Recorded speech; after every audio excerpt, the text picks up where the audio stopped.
हमारी लुटिशिया उस वाना स्टोन को अपने हाथ में पकड़ती है जो बिल्कुल ब्लैक कलर का था। वो सोचती है मुझे इससे पैसे बनाने हैं, लेकिन आखिर कैसे बनाऊं? आखिर इसमें कोई वैल्यू है भी या फिर नहीं? और वो सोचती है अगर मैंने इससे पैसे ना बनाए, मेरे पास कुछ भी ना आया, तो मैं क्या ही कर सकती हूँ। और मेरे पास तो माना स्टोन ऐसा है जिसमें माना नहीं है। लोग को यही लगता है, और ये तो इतना अगली है कि इसको कोई यूज भी नहीं कर सकता, और बस ये यूजलेस है, सबको यही लगता है। लेकिन ऑफ कोर्स मेरे पास एक आइडिया है। मुझे एक नावल को समन करना होगा, और तब वो अपनी एबिलिटी यूज करती है और बुक को निकाल लेती है। वो कहती है ठीक है, मुझे अपने एक नावल को समन करना है, और उस एबिलिटी को मैं समन करती हूँ। और तभी वहां पर फिर से हार्ट्स आ गए थे। वो कहती है इस बार प्लीज मुझे इनक्रेडिबल फॉर्चून चाहिए, और वहां पर वो एक हार्ट को चूज करती है। और तभी नोटिफिकेशन आई थी एबिलिटी वो पहले नहीं था लेकिन अब है, इंस्टॉल हो गई है।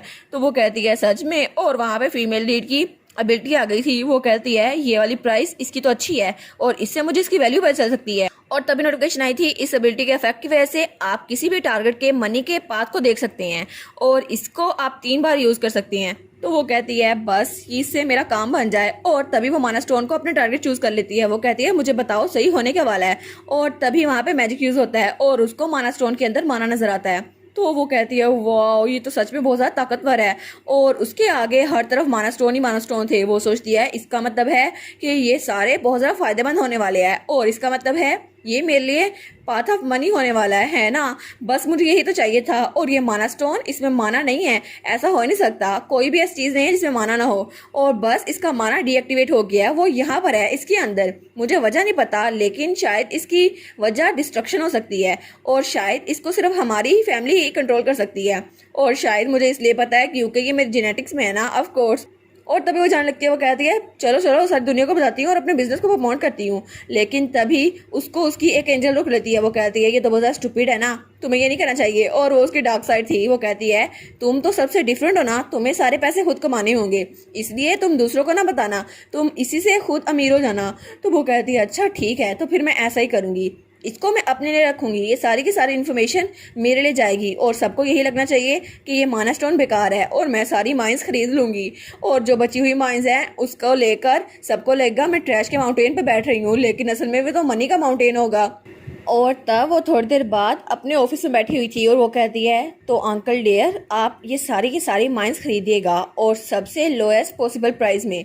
तो उसी के सामने रेडियंट डियर खड़ा था। वो कहता है जी बिल्कुल, ये सारी माइंस, इनमें प्रॉपर्टी एक जैसी है, तो बहुत सारे लोग इसकी वजह से टैक्स को रिड्यूस कर रहे हैं। वो कहती है अच्छा फिर तो मेरे लिए बहुत ज़्यादा अच्छा होगा। लेकिन वो कहती है लेकिन अंकल डियर आखिर आपके साथ हुआ क्या है, आपका चेहरा ऐसा क्यों हो गया है? वो सोचता है मैं क्या बताऊँ कि आपके डैड और भाइयों ने मुझे पकड़ लिया था। लेकिन वो कहता है मैं बहुत ज़्यादा ऑनर्ड हूँ कि आप मेरे बारे में सोच रही हैं, और मैं तो लेडी का फर्स्ट सर्वेंट हूँ, और अगर आपको कुछ भी चाहिए हो तो मुझे बता दीजिएगा। तो हमारी कहती है नहीं नहीं बस काफ़ी है। तो तब हमारी कहती है और ये तो क्लियर है कि मैं प्रिंसेस फेराथोन हूँ, इसलिए सारी की सारी माइंस मुझे मिल रही हैं, लेकिन कुछ लोग ऐसे भी होंगे जो इसमें अटेंशन दे रहे हैं, तो मुझे उसके बारे में कुछ करना पड़ेगा। तो काउंट डियर कहता है अगर आप उनको ट्रिक करना चाहती हैं तो आपको ये रूमर फैलानी होगी कि वो सारी की सारी चीज़ें बिल्कुल बेकार हैं। तो वो कहती है हाँ ये तो मैं करूँगी। तो वो कहती है लेकिन माना स्टोन तो डायमंड से भी ज़्यादा हार्ड होते हैं, तो ये बात सेंस बनाती है, मैं ये बात फैला सकती हूँ। तो फिर वो कहती है और सारे के सारे पैसे मेरी फैमिली की तरफ से ना लेना, जो मैंने अंकल से मनी ली थी ना वो मनी इस्तेमाल कर सकते हैं, उसके अलावा कुछ नहीं। तो वो कहता है जी बिल्कुल, आपने जो वाइकाउंट ट्रेंका से पैसे लिए थे ना वो काफ़ी होंगे, मुझे लगता है वो सारे के सारे काफ़ी होंगे इस माना स्टोन को खरीदने के लिए। वो कहती है हाँ बिल्कुल। लेकिन तब वो कहती है अंकल डियर आप मुझसे कुछ पूछ क्यों नहीं रहे? तो तब वो स्माइल करता है, कहता है मैं आपका फेथफुल सर्वेंट हूँ, तो मेरे पास क्वेश्चन करने का कोई जवाब ही पैदा नहीं होता यंग लेडी, और ऑफ कोर्स आप जो भी कहेंगे मैं उस बात को मानूंगा। और तब उसको सामने झुकते हुए कहता है मैं कभी भी आपके डिसीजन पे डाउट नहीं करूंगा। तो हमारी सोचती है सच में ये तो बड़ा शानदार है, और यही तो लॉयल्टी है।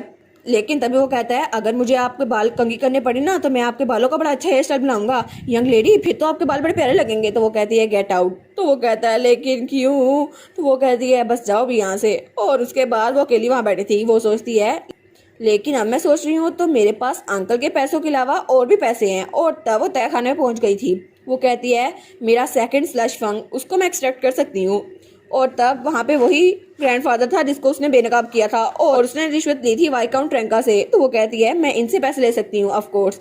और तभी वहाँ पे नोटिफिकेशन आया था, क्या आप टैक्स को कलेक्ट करने आई हैं? वो कहती है हाँ बिल्कुल। और तभी टैक्सेस को कैलकुलेट किया जा रहा था, लेकिन तभी वहाँ पर एरर आता है, करेंसी बिल्कुल डिफरेंट हो चुकी है। अब उनके पास फिजिकल एसेट्स भी मौजूद है और उसकी पूरी लिस्ट है। वो कहती है मैंने तो इसके बारे में पहली बार सुना है, लेकिन ये लिस्ट तो मेरे काम आने वाली है। और तभी लिस्ट कंप्लीट हो गई थी और वहाँ पर लिखा था आप इनमें से जो चाहे वो कलेक्ट कर सकती हैं। वो कहती है क्या सच में? बस मुझे अपना हाथ हिलाना होगा और ये लिस्ट मेरे पास आ जाएगी, मैं कुछ भी ले सकती हूँ। लेकिन मैं तो टैक्सेस को कलेक्ट करने के लिए क्वालिफाई नहीं हूँ, अब मैं क्या करूँ? तो तभी नोटिफिकेशन आती है इट्स ओके, आप इस एम्पायर में रिकॉग्नाइज हो गई हैं तो आप ये ले सकती हैं। वो कहती है क्या कौन सा एम्पायर?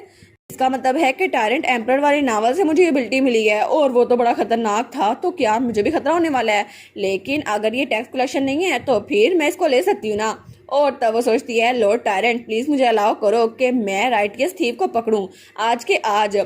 और तभी वहाँ पर बहुत ज़्यादा लंबी लिस्ट आ गई थी। वो कहती है इसमें इतनी ज़्यादा लंबी चीज़ें हैं, आखिर उस ओल्ड मैन ने कितनी ज़्यादा रिश्वत ली होगी और ये एंडलेस लिस्ट ये ख़त्म ही नहीं हो रही। लेकिन तभी वहाँ पर था डेफनीज नेकलेस। वो कहती है कि यार ये क्या चीज़ है? डेफनी, ये नाम तो मैंने कहीं सुना हुआ है। और वो कहती है ये तो मिथिकल स्पिरिट डेफनी नहीं है? अरे हाँ, मैंने इसके बारे में नावल में पढ़ा था और सच में मैं तो एक रोमांस फैंटेसी नावल में ना, ये तो होना ही था। वो कहती है ठीक है मुझे ये नेकलेस चाहिए। और तब वो नेकलेस उसके पास आ गया था। वो कहती है कितना जरा प्यारा है ना, लेकिन ये लॉकेट नेकलेस है ना। तो तब उस लॉकेट को खोलती है। वो कहती है क्या ये तो मेरे काम आने वाला है। और उसके बाद सीन चेंज होता है और हमें अगली सुबह का सीन दिखा रहता है और ड्यूक का मेंशन। तो तभी वहाँ पर कोई टेबल पे हाथ मारता कहता है ये बात सेंस नहीं बनाती। और वहाँ पर एल्डर्स की मीटिंग हो रही थी। उनमें से एक कहता है वो ऐसा कैसे कर सकता है, उसने ना सिर्फ रिश्वत ली बल्कि उसने प्रिंसेस के साथ मिसट्रीटमेंट को भी बिल्कुल नजरअंदाज कर दिया। दूसरा कहता है तुम्हें सच में पता है ना कि रिश्वत लेना और अब्यूज करना ये बिल्कुल दो अलग चीजें हैं। तो वो कहता है तुम किसकी साइड ले रहे हो? यंग लेडी के साथ ऐसा कुछ होता रहा और तुम ऐसे ही बैठे हुए हो।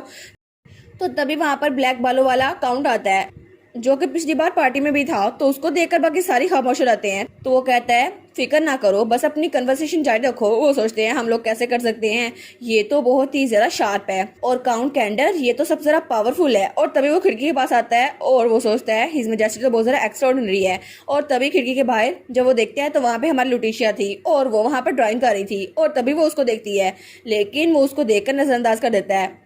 लेकिन तभी उसको देखते हैं तो हमारी हीरोइन स्माइल करती है और वो खीखी करके इसको दिखाती है। तो वो उसको देखता है और पर्दा बराबर कर देता है। वो कहता है ठीक है तुम लोग जो बात कर रहे थे जारी रखो। हमारी सोचती है कि यार इसने पर्दा पीछे कर दिया।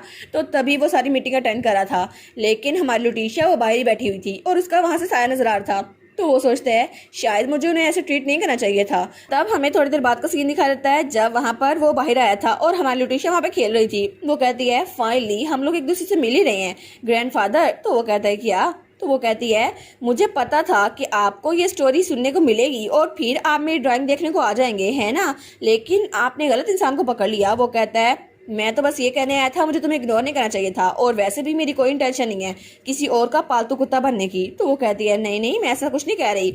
तो वो कहता है तुम रुकोगे भी या नहीं? तो हमारी कहती है आखिर आप क्यों चाहते हैं कि मैं रुकूं? वैसे भी मैं तो जरा क्यूट हूं ना। तो वो कहता है ये ऑब्वियस नहीं है, मैं किसी भी पॉलिटिक्स में इन्वॉल्व नहीं होना चाहता, स्पेशली बच्चों की पॉलिटिक्स पे। तो तभी वो लॉकेट निकालती और कहती है आप श्योर हैं? क्योंकि मैं तो आपको ये देना चाहती थी। और उसमें एक कपल की फोटो थी और जिसमें लड़की के बाल ब्लू कलर के थे। तो वो जल्दी से उस लॉकेट को पकड़ लेता है। वो कहता है क्या डेफनी, लेकिन आखिर तुम्हारे पास ये लॉकेट कैसे आया? तो हमारी हीरोइन स्माइल करती है और तब वो कहती है क्या आपको मेरे साथ डील करनी है? वो कहता है तुम्हें क्या लगता है कि तुम मुझे यूज कर लोगी? आखिर तुम मुझसे चाहिए क्या? तो हमारी कहती है कुछ भी नहीं। वो कहता है क्या कुछ भी नहीं? वो कहता है लेकिन कैसे? और अगले पल वो वहाँ पर टेबल पे बैठा हुआ था और उसके सामने चाय थी। वो कहता है इसे तो कुछ नहीं चाहिए था। तो हमारी हीरोइन का कमरा वो बहुत ज़्यादा प्यारा था और वो छोटी सी चेयर पे अड़ के बैठा हुआ था। तो हमारी हीरोइन कहती है मैं तो बहुत ज़्यादा इंतजार कर रही थी कि आप यहाँ पर बैठेंगे और फिर हम लोग पॉइंट पे आएंगे। वो कहता है अच्छा ठीक है, क्या सुनना है तुम्हें मुझसे? वो कहती है डेफनी निया, मुझे उसके बारे में सुनना है। वो कहता है क्या, लेकिन तुम्हें उसके बारे में कैसे पता? और वो चेयर तो उसके हिसाब से बहुत ज़्यादा छोटी थी, लेकिन हमारी हीरोइन वहाँ से आराम से बैठी हुई थी। तो वो सोचता है मैं श्योर नहीं था कि जब मैंने उस ड्राइंग को देखा तो मुझे यहाँ पे आना चाहिए था या फिर नहीं, लेकिन उसने जानबूझ के मुझे वो ड्राइंग दिखाई। तब वो कहता है आखिर तुम्हें उसके बारे में कितना जरा पता है? तो हमारी कहती है नहीं नहीं मुझे डिटेल्स नहीं पता, और उसके अलावा वो तो आपकी गर्लफ्रेंड थी ना। और हमारी हीरोइन का रीडर मूड ऑन हो गया था। तो वो कहता है क्या तुम्हें पता था? और उसके सामने तो दिल बन रहे थे। तो हमारी कहती है ऑफ कोर्स मुझे आपकी लव स्टोरी सुननी है, आप मुझे बताएंगे ना। वो कहता है ठीक है, लेकिन तुम्हें ये सुननी क्यों है? तो हमारी कहती है मुझे सुनना है आप लोग कैसे मिले थे, और फिर क्या आप उनसे तब मिले थे जब आपके मुंह में ब्रेड का एक पीस रह गया था और आप उनसे टकराए थे? क्योंकि ज्यादातर नावल्स में तो ऐसे ही होता है। तो वो सोचता है कि आखिर ये किस तरह की मीटिंग हुई, ऐसा कुछ भी नहीं हुआ था, वो बस एक ऑर्डिनरी पार्टी थी। वो कहती है अच्छा एक पार्टी में, फिर तो ये रूपान की पार्टी होगी ना, आप तो बड़े जबरदस्त तरीके से मिले होंगे उनसे। अच्छा फिर क्या हुआ? और वो तो बहुत ज्यादा शौक से कह रही थी मुझे दिखाओ, मुझे बताओ क्या हुआ था।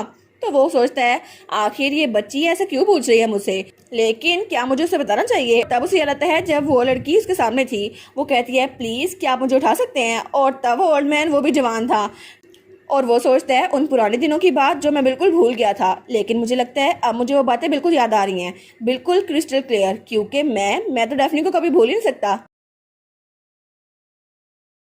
और इसी के साथ ये वाला पार्ट यहीं पर ख़त्म। तो आप लोग बताइएगा आप लोग को ये पार्ट कैसा लगा, और वीडियो को लाइक और चैनल को सब्सक्राइब लाजमी कीजिएगा। बाकी वीडियोस का लिंक भी स्क्रीन पर नज़र आ रहा होगा, तो काइंडली उनको भी चेकआउट कर लें। और thank you so much for watching my videos. Stay safe, bye bye.